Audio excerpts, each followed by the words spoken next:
Hola chavos, ¿cómo están? Muy buenos días. Hoy vamos a iniciar con esta clase que es de evento vascular cerebral. Vamos a ver algunos temas importantes y obviamente también aquellas preguntas que les van a servir para la vida y también para contestar exámenes. Fíjense que esta clase tiene el objetivo de que vean una generalidad de cómo se comportan los eventos vasculares cerebrales, de que vean cuáles son los más frecuentes, de que vean cuáles son las causas, un poquito de cómo se van separando, ya sea si son de un tipo o de otro, dar un poquito de tratamiento y el panorama general. Entonces, acuérdense que el EBC es pues una condición sumamente frecuente en el área de urgencias y también todos los pacientes que vemos a nivel hospitalario y también extrahospitalario. Esto lo van a ver los médicos generales, lo van a ver los paramédicos y lo van a ver todas aquellas personas que tengan algún tipo de contacto con pacientes adultos, que es donde más lo podemos ver cómo se presenta. Fíjense que vamos a ver un poquito de las generalidades. Acuérdense que la definición, pues es una condición en donde se obstruye el flujo sanguíneo por algún tipo de problema, ya sea que exista obstrucción o también que exista algún tipo de hemorragia. Quiere decir que de alguna manera las personas no van a tener el adecuado flujo sanguíneo a nivel cerebral y eso va a hacer que obviamente el cerebro no esté captando las necesidades de sangre que va a tener, el oxígeno que va a tener, y eso va a dar una manifestación clínica. Esto es algo muy evidente y fíjense que la manifestación clínica puede ser a nivel de muchos lados del cuerpo. Aquí tenemos una pequeña imagen que nos dice que las manifestaciones pueden ser tanto a nivel cerebral, que acuérdate que es la masa encefálica, como a nivel de propiamente los lugares que acompañan al cerebro, como por ejemplo la retina, toda la cuestión de los ojos, y también obviamente los vasos sanguíneos. Y esto, dependiendo la ubicación de nuestras lesiones que tengamos, ya sean por obstrucción o por hemorragia, es la sintomatología que vamos a tener. Entonces, podemos diferenciar dos tipos de eventos vascular cerebral: aquellos que son isquémicos y aquellos que son hemorrágicos, que es en la mayoría de las ocasiones. También existe este que es por trombosis venosa a nivel cerebral, pero es el 5%. Fíjate que si nosotros definimos por frecuencia el isquémico, lo podemos primero que nada entender como este evento vascular cerebral que va después de una obstrucción al flujo de la sangre. Esto porque existe ya sea una cuestión de trombosis o una cuestión de embolismo, quiere decir trombosis cuando se va haciendo pues más reducida la luz del vaso sanguíneo y embolismo cuando de algún lado del cuerpo se manda un émbolo hacia la parte cerebral. En las dos ocasiones, bueno, en estos dos tipos de evento vascular cerebral va a dar una lesión isquémica, quiere decir que le va a faltar oxígeno al cerebro. Entonces, vamos a tener aquí la lesión isquémica y obviamente aquí te dice que el infarto cerebral quiere decir cuando es una cuestión completamente a nivel cerebral profundo, va a ser en el 80%. Y esto que se llama isquemia cerebral transitoria, quiere decir que por temporalidad te va a durar menos de 24 horas y se va a resolver. Es un tipo de infarto un poquito más pequeño, no así menos agresivo, sin embargo, por temporalidad es mucho menor. Entonces vemos que el 80% el infarto cerebral y el 20% el AIT o isquemia cerebral transitoria. Vemos que dentro del otro porcentaje de estos dos que son los más frecuentes, vemos el hemorrágico. Quiere decir que existe una lesión hemorrágica, o sea que va a sangrar una parte del cerebro. Y aquí lo podemos dividir en dos, en uno que se llama hemorragia intracerebral, que básicamente quiere decir que una parte del cerebro va a tener la hemorragia, y esto que se llama hemorragia subaracnoidea, que es un tipo de infarto muy particular, porque tiene una clínica muy particular también, ahorita la vamos a ver, que es un poquito menor en frecuencia. Sin embargo, tienen que tomarse pues una foto visual de esto que están viendo y ver que el 80% de todos los infartos cerebrales que van a conocer ustedes muy probablemente sean isquémicos, en la gran mayoría, ¿no? Y un 15 a 20% va a ser hemorrágicos. Entonces, ¿cuál es más frecuente si viene una pregunta de examen? Obviamente el infarto de tipo isquémico. Aquí vamos a ver que dentro de estos tipos de infartos tenemos que saber cuál es el mecanismo. Obviamente trombosis, quiere decir, como les dije, que tienen el vaso sanguíneo que va perforando a nivel del cerebro y obviamente se va ocluyendo hacia la luz, va formando esto que se llama un trombo y pues obviamente se obstruye el flujo de sangre y esto va a propiciar que pues obviamente tengas un infarto, ¿no? Y luego después tenemos esto que es el embolismo.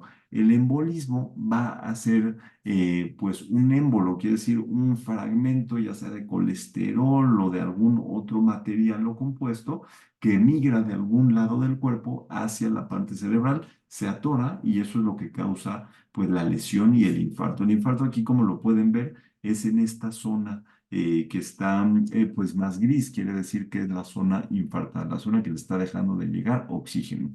Y obviamente esto que se llama hipoxia, lesión por hipoxia, quiere decir, por ejemplo, que a una persona se le baja la presión muchísimo, le va a estar dejando de llegar el flujo sanguíneo a nivel del cerebro, y eso también puede causar infarto, que es una causa un poco menos frecuente, pero que también pasa. En el estado de choque, por ejemplo, cuando una persona tiene este componente de pérdida de sangre, pues obviamente la sangre ya no va a llegar al cerebro y va a hacer que se infarte.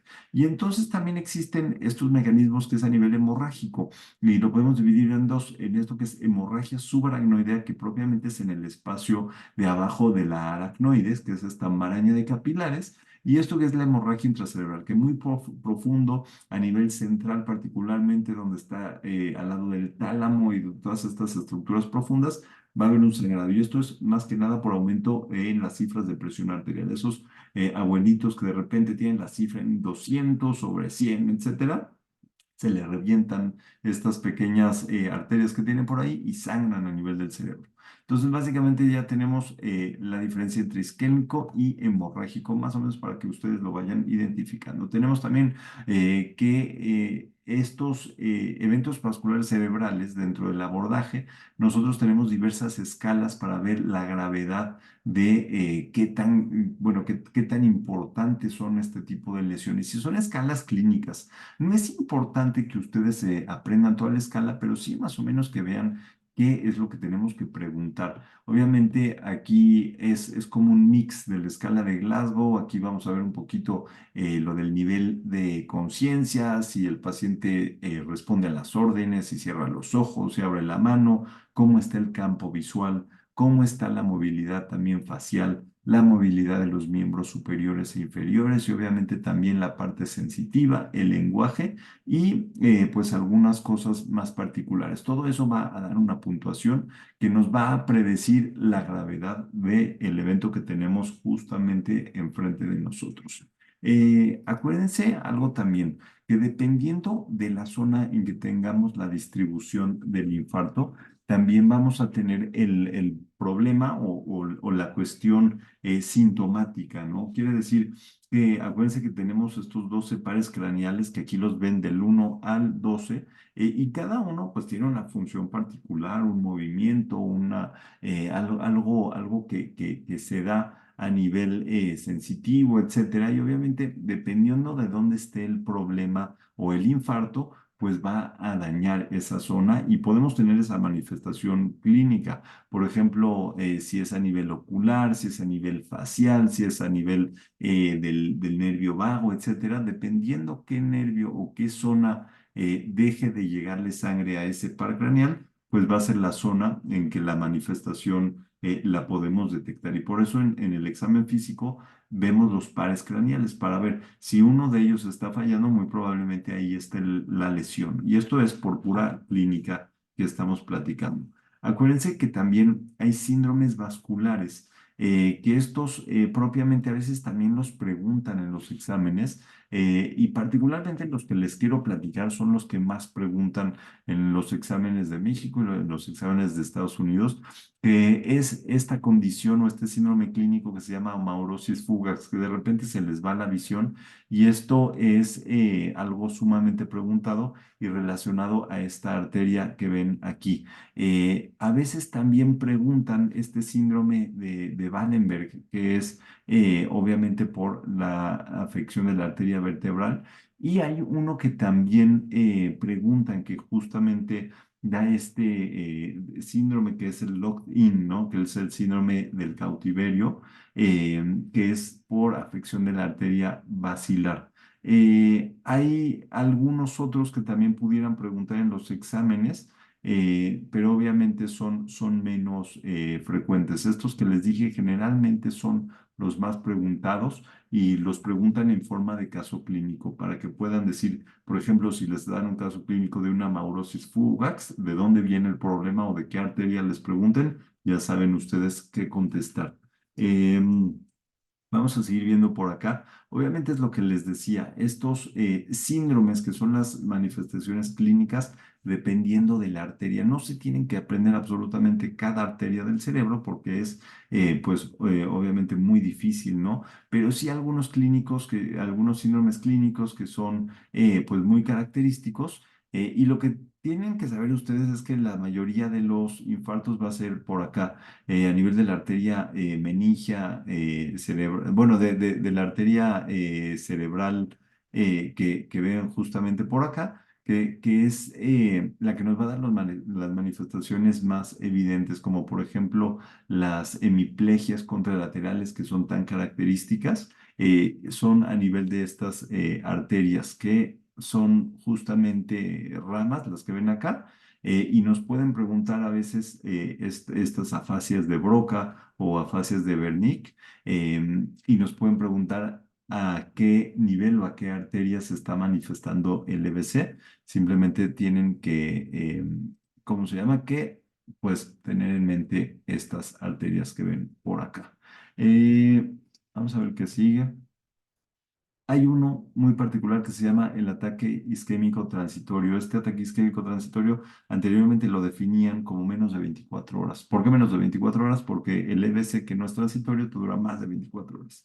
Pero si les preguntan en algún examen cuánto te dura un ataque isquémico transitorio, es aproximadamente menos de 24 horas.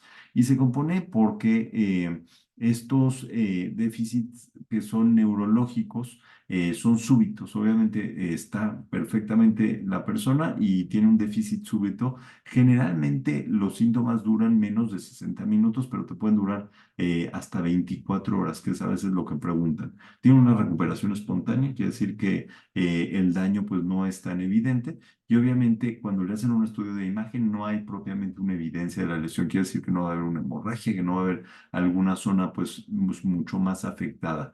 Hay algunas escalas para ver, pues obviamente este deterioro clínico. Hay una muy particular que tampoco se tienen que aprender, pero tienen que tener perdón, es el score de ABCD, que básicamente incluye la edad más de 60 años, la presión, si tiene presión o no descontrolada, más de 140/90, algunos datos de debilidad y cuánto te está durando este evento, ¿no? Si dura más de 60 minutos, si dura menos y si está o no presente la diabetes. Acuérdense que la diabetes, ¿por qué la ponen aquí? Porque siempre que les pongan diabetes es equivalente a un riesgo cerebro y cardiovascular.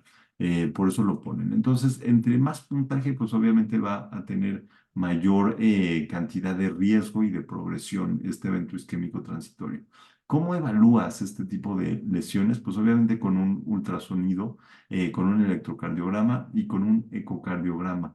¿Por qué el ultrasonido? Pues obviamente hay que ver las arterias, a ver si no están llenas de placas de ateroma. Hay que ver un electrocardiograma, a ver si no tiene datos como de fibrilación auricular, que es de las causas más frecuentes de que una persona pueda tener los eventos isquémicos transitorios, y un ecocardiograma para ver si no hay arritmias.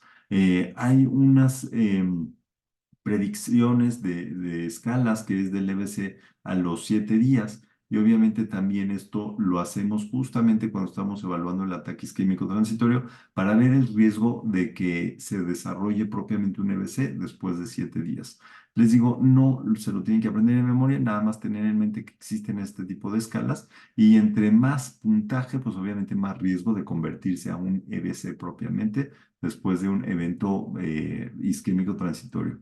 Aquí es importante tengo entendido que la arteria carótida, las arterias internas que tenemos justamente por acá a nivel del cuello Y pues obviamente aquí ven las lesiones que son estas placas de ateroma, que está llena de colesterol y por eso se obstruye y van causando el evento que tenemos en la mira.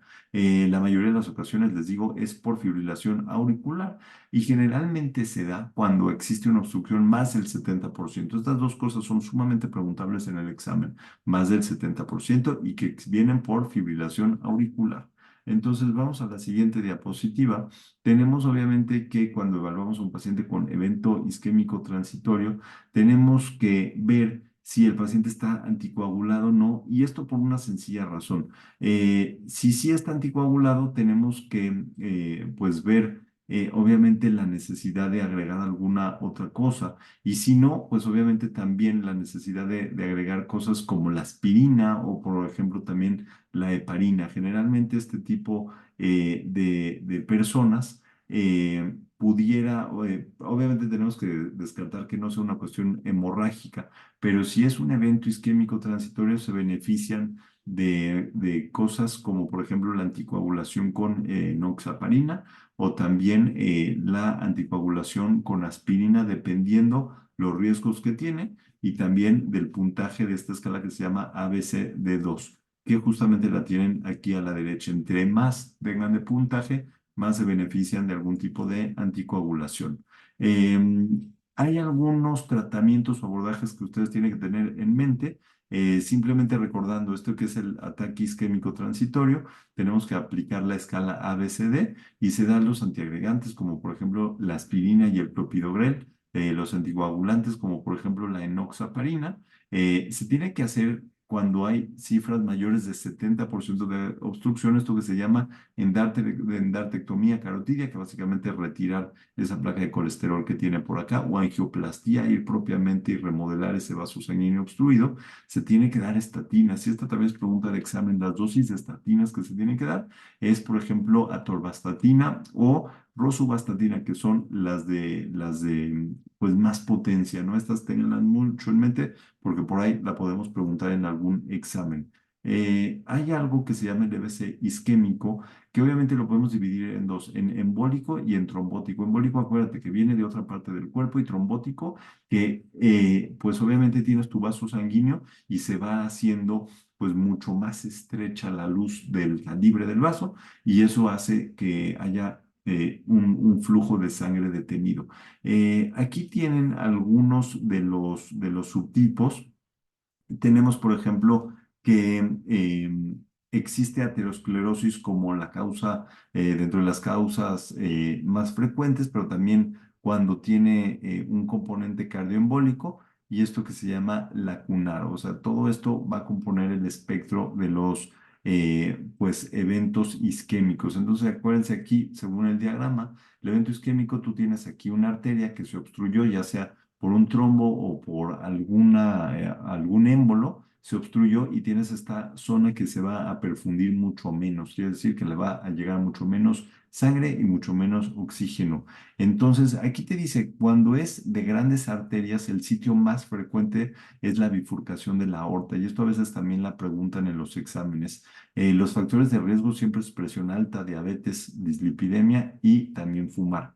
Cuando es de tipo cardioembólico, cuando viene del corazón el problema del evento embólico, es por fibrilación auricular. Y esto es algo sumamente preguntado en todos los tipos de exámenes.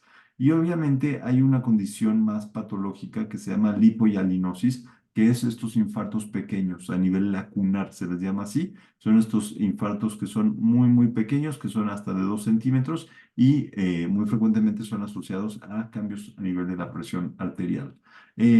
Aquí tenemos un poquito más, pero que nos están diciendo un poquito de los datos clínicos. Aquí nos pueden poner datos clínicos o algún caso clínico de un paciente que tenga vértigo, que tenga ataxia, que se sienta medio mareado.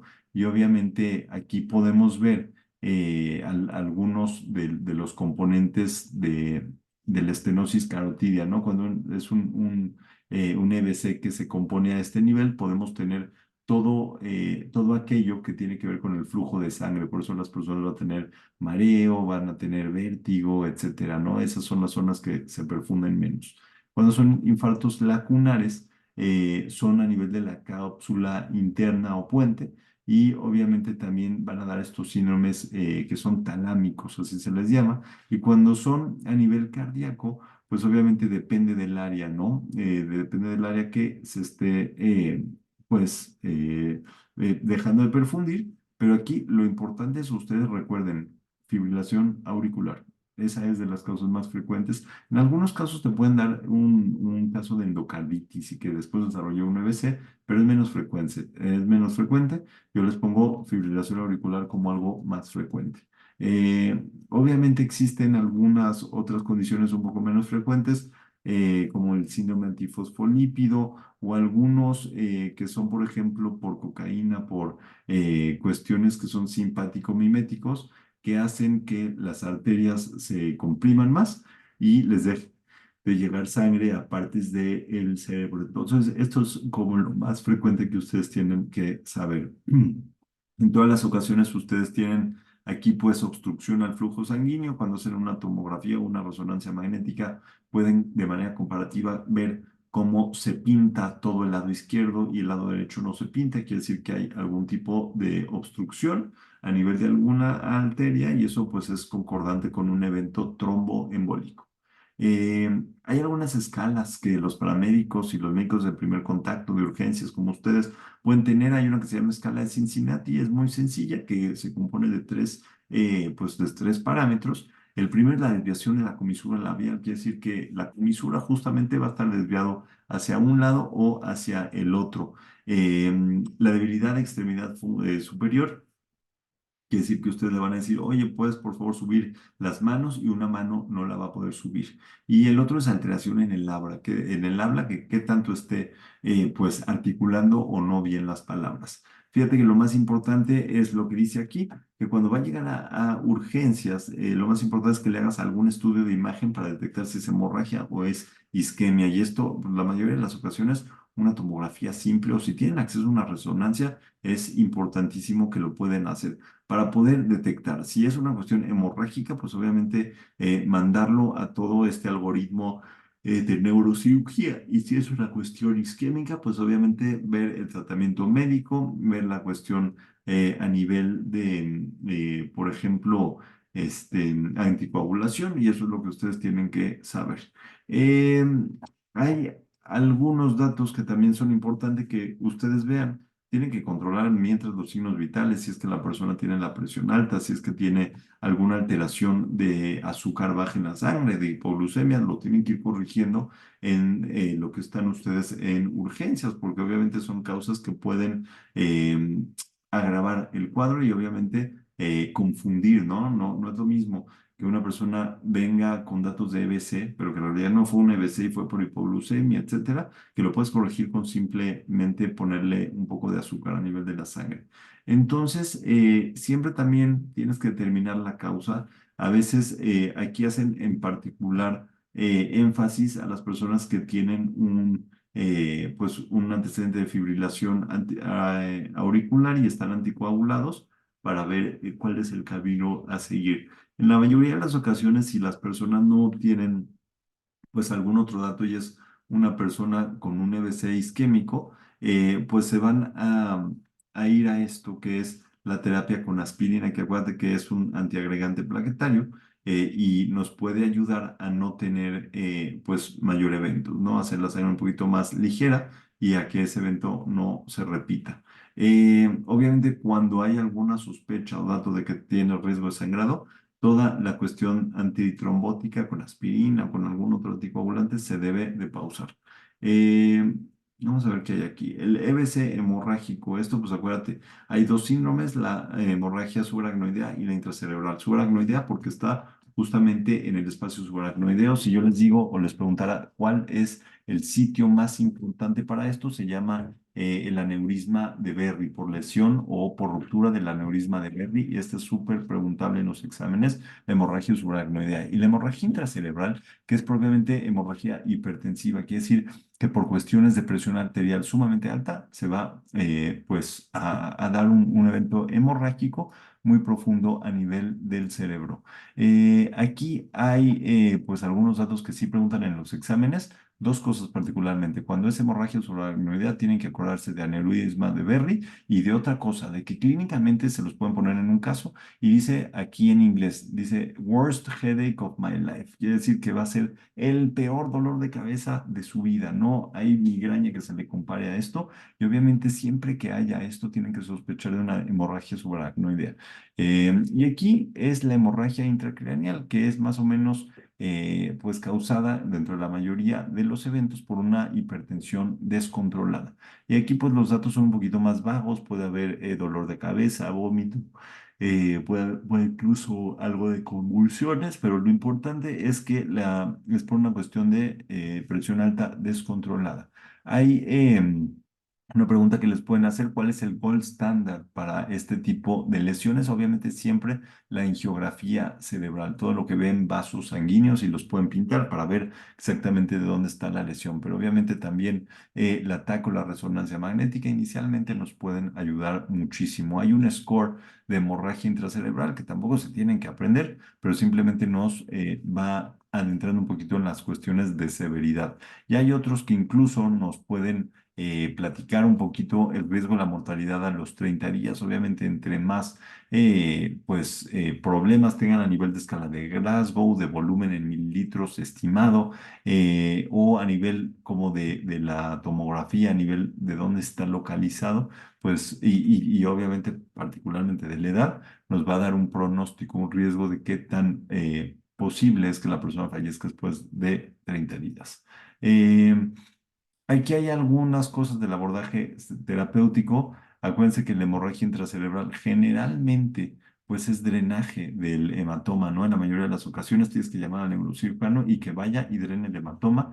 Obviamente hay que tener un control de la presión arterial, y esto es un común denominador de todos, ¿no? Y la hemorragia subaracnoidea igual, pero aquí sí lo importante es que en muchas ocasiones se tiene que clipar, quiere decir que le ponen pues un sello con un clip a nivel de neurocirugía y con esto pues si el aneurisma, que se acuerdan que es el aneurisma de Berry, pues está ahí presente con el clip, pues van a dejar de tener este problema y se va a resolver el asunto. Esto es algo quirúrgico. Entonces, aquí hay una escala del ACLS que también ustedes tienen que tener en cuenta, que básicamente dice que identifican los signos del probable evento cerebral vascular. Esto lo hacen, acuérdense, con la escala de Cincinnati. Aquí dicen del ABC, obviamente ver que el paciente está respirando, que responda, obviamente que esté con una buena mecánica ventilatoria, ver la presión arterial e ir evaluando en este sentido.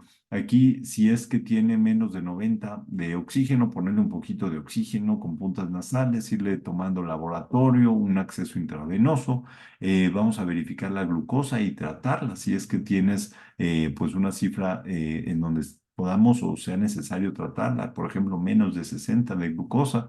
Obviamente tenemos que ir activando a este protocolo o a estas personas que es neurólogo y neurocirujano dentro del hospital para una probable intervención. Tenemos que solicitar la TAC o la resonancia magnética cerebral, la que esté primero se puede solicitar y obtener un electrocardiograma para ver que no sea un tema a nivel cardiovascular. Obviamente, ya llegan los equipos, tenemos que hacer estas escalas que platicamos, esta escala del Instituto Nacional de Estados Unidos, o hay una que es la escala neurológica canadiense. Tenemos que recabar un poquito de antecedentes con la familia y obviamente después de que tenemos el estudio de imagen ya están pasando por ahí de 25 a 45 minutos y si muestra hemorragia pues directamente consultamos al neurocirujano. Si no muestra hemorragia y tenemos un evento isquémico agudo, podemos iniciar esto que se le llama la terapia fibrinolítica. Entonces, vamos a ver primero, obviamente, las contraindicaciones para los fibrinolíticos, como por ejemplo la tenecteplasa, la alteplasa, que son medicamentos que van a degradar la fibrina del coágulo posible que tengamos por ahí obstruyendo. Y vamos a ver riesgos contra beneficios y si sí, administrar eso que se llama la RTPA, que son bueno, los fibrinolíticos. No vamos a administrar alguna otra cosa, vamos a administrar solamente esto y obviamente después el seguimiento, todo esto acaba nuestra participación como doctores de urgencias y ya viene una cuestión para los neurólogos y los neurocirujanos. En esta ocasión, pues estos son los datos que nosotros vamos a estar viendo por aquí. Y si tienen alguna duda, la pueden ir poniendo en nuestro canal, en las redes sociales y obviamente también en nuestro grupo de WhatsApp. Vamos a contestar todas las preguntas, pero con esto tienen una pequeña imagen de lo que representa un evento isquémico y cerebral.